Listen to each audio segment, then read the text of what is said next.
ગત દિવસે તાપી જિલ્લાના ઉચ્છલ ખાતે ભાજપ તાલુકા પંચાયતના ચૂંટાયેલા સભ્ય અને તલાટી વચ્ચે થયેલ ઉગ્ર બોલાચાલીનો વિડીયો સોશિયલ મીડિયામાં વાયરલ થતા તલાટીઓ અને ભાજપના સભ્યએ સામસામે કેસ કરતા પ્રજાના કામો અટવાયા છે।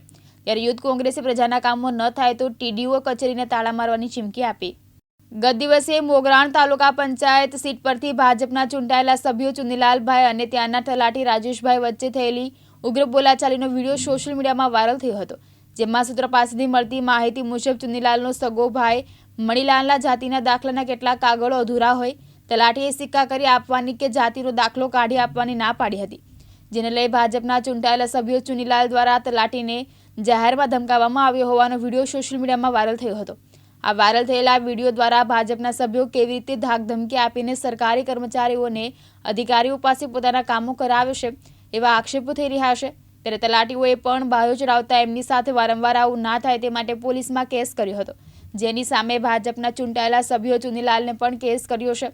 હવે આ ઘટનામાં તલાટીઓ અને ભાજપના સભ્ય વચ્ચેની આ બબાલમાં તલાટીઓ 2 દિવસથી ઉચ્છલ તાલુકા મુખ્ય મથક ઉપર બેઠકોનો દોર ચલાવી રહ્યા છે।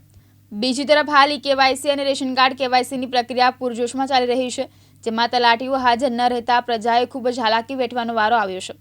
ત્યારે આજરોજ યુથ કોંગ્રેસ દ્વારા તાલુકા વિકાસ અધિકારીને આવેદનપત્ર આપી જણાવવામાં આવ્યું છે કે આ લડાઈમાં પ્રજાને ખૂબ જ નુકસાન થઈ રહ્યું છે, તેથી તલાટીને તાત્કાલિક તેમના ફરજના સ્થળે હાજર રહેવામાં આવે અને જો આમ નહીં થાય તો યુથ કોંગ્રેસ આવનાર દિવસોમાં તાલુકા વિકાસ અધિકારીની કચેરીએ તાળા લગાવી અને તાળાબંધી કરશે। હવે યુથ કોંગ્રેસના આ આવેદન બાદ તાપી જિલ્લાનું રાજકારણ ગરમાયું છે અને સાથે ત્યારે ભાજપનું મોવડી મંડળ પાર્ટીની છબીના ખરડાય તે માટે ક્યારે અને શું પગલાં લે તે હવે જોવું રહ્યું કે પછી આ રીતે જ અન્ય તલાટીઓ પાસે પણ ભાજપ જેવી પ્રામાણિક પાર્ટીના નામે કેટલાક લોકો ખોટા કામ કરાવતા રહેશે તે પણ જોવું રહ્યું। ચેતન પારેખ, દિવ્યાંગ ન્યૂઝ, ઉચ્છલ, તાપી।